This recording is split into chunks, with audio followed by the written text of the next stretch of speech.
Assalamualaikum warahmatullahi wabarakatuh. Selamat malam rekan-rekan semua. Kami dari kelas C, tugas infrastruktur TI. Hari ini kami dari kelompok 3 akan mempresentasikan, tugas infrastruktur TI yang kedua, yaitu mengenai, desain yang akan diajukan untuk aplikasi Peduli Lindungi. Di sini kami dari kelompok 3 terdiri dari Mas Denda Rizky Pradiptyo, Mas Faris Salbari, Mbak Karissa Sarasvati, saya sendiri Lia Elianti, Pak Oktavianus Chan, dan Mas Lutfiadi Setia Pratama. Pada video presentasi sebelumnya, kami telah mempresentasikan mengenai infrastruktur TI pada aplikasi Trace Together yang dimiliki oleh negara Singapura. Untuk presentasi tersebut bisa dilihat pada link berikut atau pada link yang terdapat di kolom deskripsi. Selanjutnya, kami akan melakukan presentasi mengenai aplikasi Peduli Lindungi. Aplikasi Peduli Lindungi ini merupakan aplikasi yang dikembangkan oleh pemerintah melalui Kementerian Komunikasi dan Informatika atau Kominfo. Aplikasi ini berperan penting dalam pengendalian pandemi COVID-19 dan akan menjadi syarat untuk akses ke tempat publik. Aplikasi Peduli Lindungi ini adalah aplikasi yang dikembangkan untuk membantu instansi pemerintah Indonesia terkait dalam melakukan pelacakan untuk menghentikan penyebaran coronavirus atau COVID-19. Pada awal pengembangannya, aplikasi ini menggunakan data pada smartphone pengguna untuk merekam informasi yang dibutuhkan dengan memanfaatkan fitur Bluetooth. Akan tetapi pada saat ini sepenuhnya pengembangan aplikasi dari Peduli Lindungi ini berbasis menggunakan GPS. Ketika ada ponsel lain dalam radius GPS yang juga terdaftar di Peduli Lindungi, maka akan terjadi pertukaran ID anonim yang akan direkam oleh smartphone dan masing-masing data ID anonim tersebut akan disimpan dalam rentang waktu 14 hari.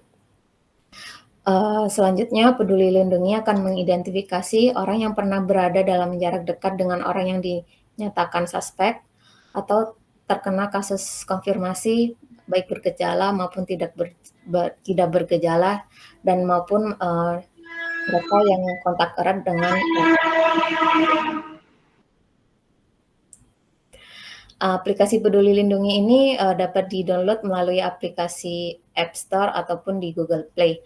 Dan dari aplikasi Peduli Lindungi ini mempunyai terdapat 8 fitur utama. Yang pertama yaitu vaksin sertifikat. Di sini bisa digunakan untuk melihat dari sertifikat oleh pemilik smartphone apakah dia mempunyai vaksin dosis 1 maupun dosis 2. Yang kedua yaitu bisa dilihat juga adanya COVID-19 test result baik untuk tes antigen maupun PCR. Dan selanjutnya adanya layanan EHC yaitu terintegrasi untuk keperluan perjalanan.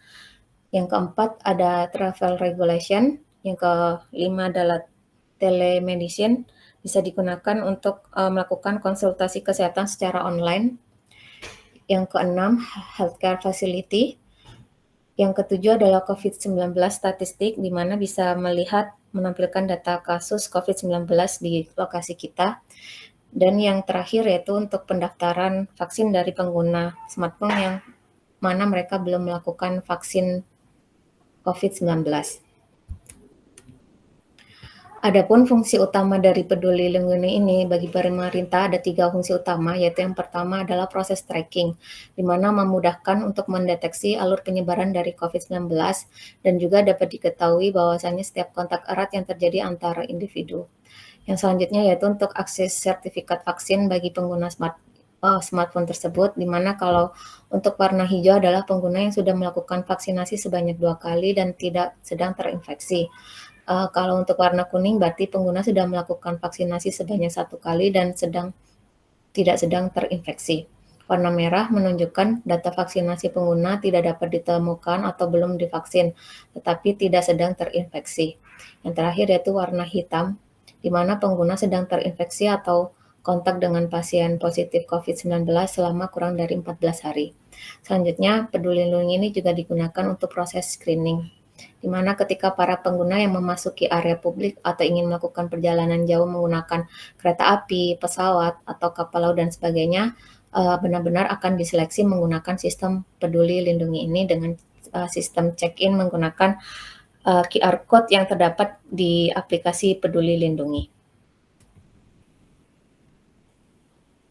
Untuk selanjutnya akan dijelaskan oleh Mbak Karissa. Oke, jadi saya akan menjelaskan mengenai Peduli Lindungi Application Flow. Untuk pertama, itu pengguna dapat mengunduh aplikasi Peduli Lindungi pada Google Play, Application Store, atau Application Gallery, atau dari websitenya yaitu pedulilindungi.id. Lalu, pengguna bisa melakukan registrasi dengan menginput data. Datanya itu seperti KTP, alamat email, atau nomor HP. Setelah melakukan registrasi, pengguna harus menyetujui kebijakan privasi dan syarat penggunaan. Setelah itu, pengguna mengaktifkan lokasi pada device dan step terakhir adalah aplikasi akan mengidentifikasi keramaian saat aplikasi dibuka atau berjalan via Bluetooth. Selanjutnya akan dijelaskan oleh Mas Faris. Berikut adalah arsitektur desain yang kami propose secara garis besar. Pertama, klien dapat menggunakan Bluetooth dengan device PC ataupun HP. Di sini mengapa kami memilih Bluetooth? Karena menurut kami Bluetooth ini karena bisa tanpa internet, jadi datanya bisa disimpan dulu di device-nya masing-masing. Nanti kemudian kalau udah ketemu Bluetooth gateway, baru dapat dikirim ke cloud. Setelah dikirim ke cloud, nanti datanya kemudian akan terhubung dengan router. Di sini nantinya akan dicegat oleh firewall eksternal supaya kalau ada request yang mencurigakan ataupun tidak normal ataupun tidak dikenali bisa terhalang dulu. Nanti kalau ternyata normal bisa masuk ke load balancer untuk kemudian akan dibagi requestnya supaya tidak buat bottleneck. Kemudian akan masuk ke web server untuk menjalankan bisnis logic di aplikasinya. Konfigurasi service yang kita propose ini sudah mengikuti anjuran microservice, sehingga apabila application server nantinya minta data vaksin, maka hanya akan menjalankan service data vaksin. Kemudian kenapa kita berasumsi untuk memilih Bluetooth ini, karena di Indonesia masih banyak daerah-daerah yang belum tersentuh dengan internet. Mungkin di sini lebih berguna karena Bluetooth bisa tanpa internet, jadi data bisa disimpan dulu di masing-masing device, kemudian nanti apabila bertemu dengan Bluetooth gateway, baru data akan terkirim ke cloud. Untuk lebih jelasnya dari arsitektur ini bisa dilanjutkan.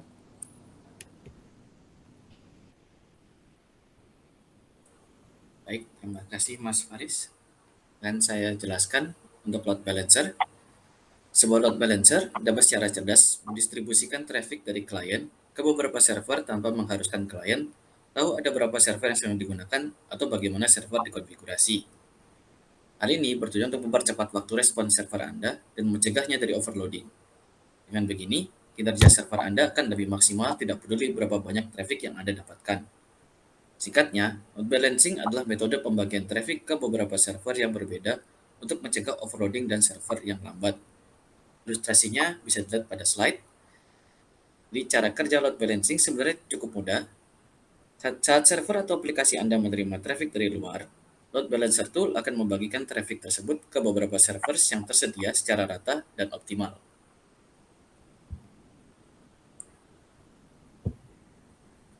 Load balancer sendiri memiliki perangkat lunak dan perangkat keras sendiri. Untuk perangkat lunaknya digunakan untuk mendistribusikan lalu lintas jaringan server melalui sebuah software yang berjalan di sebuah komputer atau server. Banyak keuntungan yang bisa didapatkan jika Anda lebih memilih untuk menggunakan load balancer software. Di antaranya adalah fleksibilitas, skalabilitas, dan efisiensi biaya.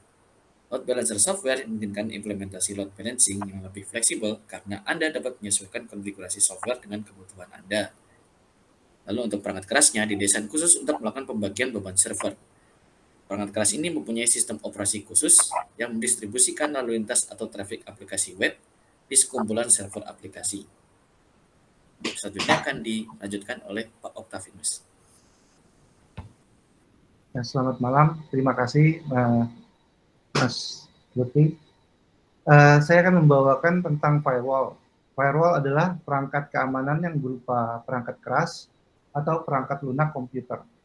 Perangkat ini diciptakan untuk dapat membantu melindungi jaringan dengan memfilter lalu lintas dan memblokir orang luar agar tidak mendapatkan akses tidak sah ke data pribadi di komputer. Di sini firewall berfungsi sebagai dinding atau benteng pertama sebagai perlindungan.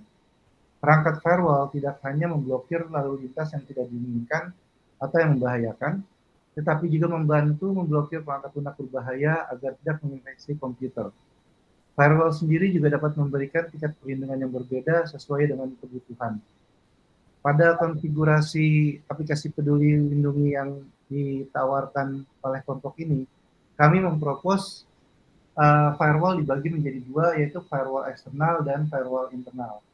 Konsep firewall eksternal berbeda dari firewall internal.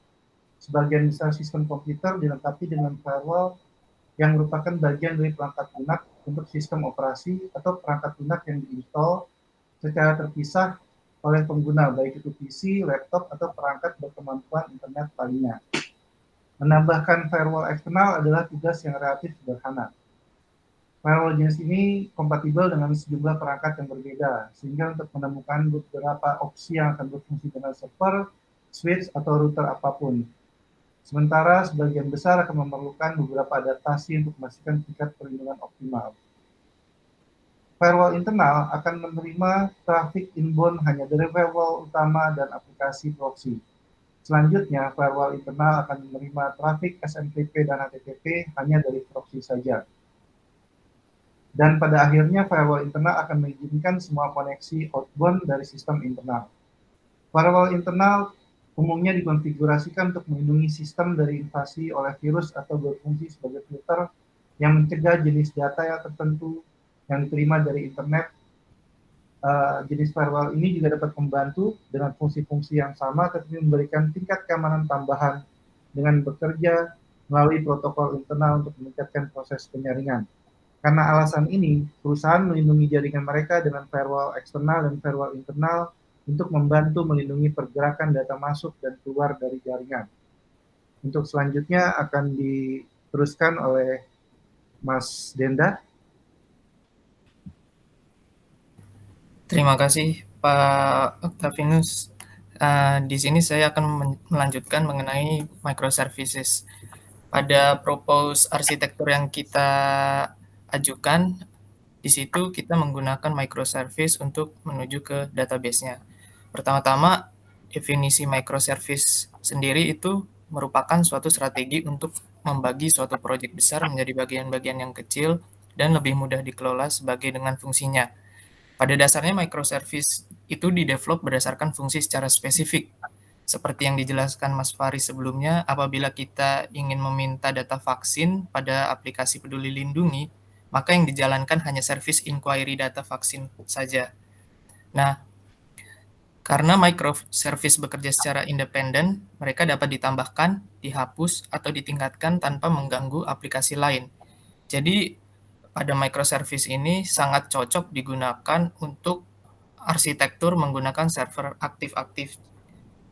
Jika terjadi salah satu service atau server sedang maintenance atau down, maka mereka akan memecah per service itu ke bagian-bagian server atau service yang masih aktif, sehingga aplikasi dan service bekerja secara efisien.